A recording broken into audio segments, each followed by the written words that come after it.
I am what you could call a collector of bootleg Pokémon games.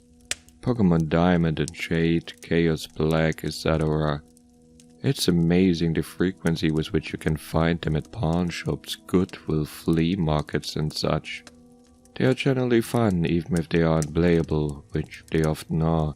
The mistranslations and poor quality make them unintentionally humorous. I have been able to find most of the ones that I've played online, but there's one that I haven't seen any mention of. I bought it at a flea market about 5 years ago. Here's a picture of the cartridge in case anyone recognizes it. Unfortunately, when I moved 2 years ago, I lost the game, so I can't provide you with screen caps, sorry. The game started with the familiar Nidorino and Gengar intro of Red and Blue version. However, the press start screen had been altered. Red was there, but the Pokémon did not cycle through. It also said Black version under the Pokémon logo. Upon selecting New Game, the game started the Professor Oak speech, and it quickly became evident that the game was essentially Pokémon Red version. After selecting your starter, if you looked at your Pokémon, you had in addition to Bulbasaur, Charmander, Squirtle, another Pokémon, Ghost. The Pokémon was level 1.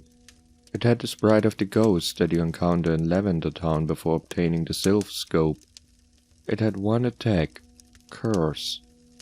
I know that there is a real move named Curse, but the attack did not exist in Generation 1, so it appears it was hacked in.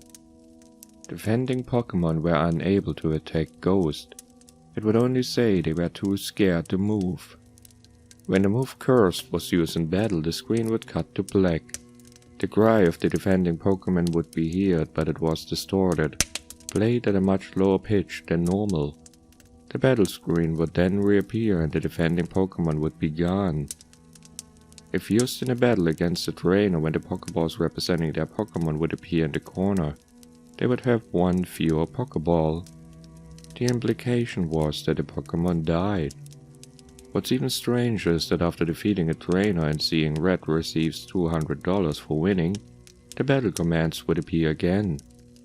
If you selected Run, the battle would end as it normally does. You could also select Curse. If you did, upon returning to the overworld, the trainer's sprite would be gone. After leaving and re-entering the area, the spot where the trainer had been would be replaced with a tombstone like the ones at Lavender Town. The move Curse was not usable in all instances. It would fail against ghost Pokémon. It would also fail if it was used against trainers that you would have to face again, such as Rival or Giovanni. It was usable in your final battle against them, however. I figured this was the gimmick of the game, allowing you to use the previously uncapturable ghosts. And because Curse made the game so easy, I essentially used it throughout the whole adventure. The game changed quite a bit after defeating the Elite Four. After viewing the Hall of Fame, which consisted of ghosts and a couple of Pokémon I used for HMs, the screen cut to black. A box appeared with the words "Many years later." It then cut to Lavender Town. An old man was standing looking at tombstones. You then realized this man was your character. The man moved at only half of your normal walking speed. You no longer had any Pokémon with you, not even Ghost, who up to this point had been impossibly removed from your party through depositing in the PC. The overworld was entirely empty. There were no people at all. There were still the tombstones of the trainers that you used Curse on, however. You could go pretty much anywhere in the overworld at this point, though your movement was limited by the fact that you had no Pokémon to use HMs. And regardless wherever you went, the music of Lavender Town continued on in an infinite loop. After wandering for a while, I found that if you go through Diglets Cave, one of the cuttable bushes that normally blocks the path on the other side is no longer there, allowing you to advance and return to Pallet Town. Upon entering your house and going to the exact tile where you started the game, the screen would cut to black. Then the sprite of a Caterpie appeared. It was then replaced by a Weedle, and then a Pidgey. I soon realized as the Pokémon progressed from Rattata to Blastoise, that these were all the Pokémon that I used Curse on.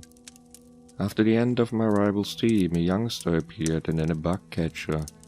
These were the trainers I had used cursed on. Throughout the scene, the lavender town music was playing, but it was slowly decreasing in pitch. By the time your rival appeared on screen, it was little more than a demonic rumble. Another cut to black. A few moments later, the battle screen suddenly appeared. Your trainer's sprite was now that of an old man, the same one as the one who teaches you how to catch Pokémon in Radiant City. Ghost appeared on the other side along with the words "Ghost wants to fight." You couldn't use items and you had no Pokémon. If you tried to run, you couldn't escape. The only option was fight. Using fight would immediately cause you to use struggle, which didn't affect Ghost but did chip off a bit of your own HP. When it was Ghost's turn to attack, it simply would say nothing. Eventually, when your HP reached a critical point, Ghost would finally use Curse. The screen cut to black a final time. Regardless of the buttons you pressed, you were permanently stuck in this black screen. At this point, the only thing you could do was to turn the Game Boy off. When you played again, the new game was the only option. The game had erased the file. I played through this hack game many times, and every time the game ended with this sequence. Several times I didn't use Ghost at all, though he was impossible to remove from the party. In these cases, it did not show any Pokémon or trainers and simply cut to the climactic battle with Ghost. I am not sure what the motives were behind the creation of this hack. It wasn't widely distributed, so it was presumably not for monetary gain. It was very well done for a bootleg, however. It seems he was trying to convey a message, though it seems I am the sole receiver of this message. I'm not entirely sure what it was. The inevitability of death? The pointlessness of it? Perhaps he was simply trying to morbidly inject death and darkness into a children's game. Regardless, this children's game has made me think, and it has made me cry.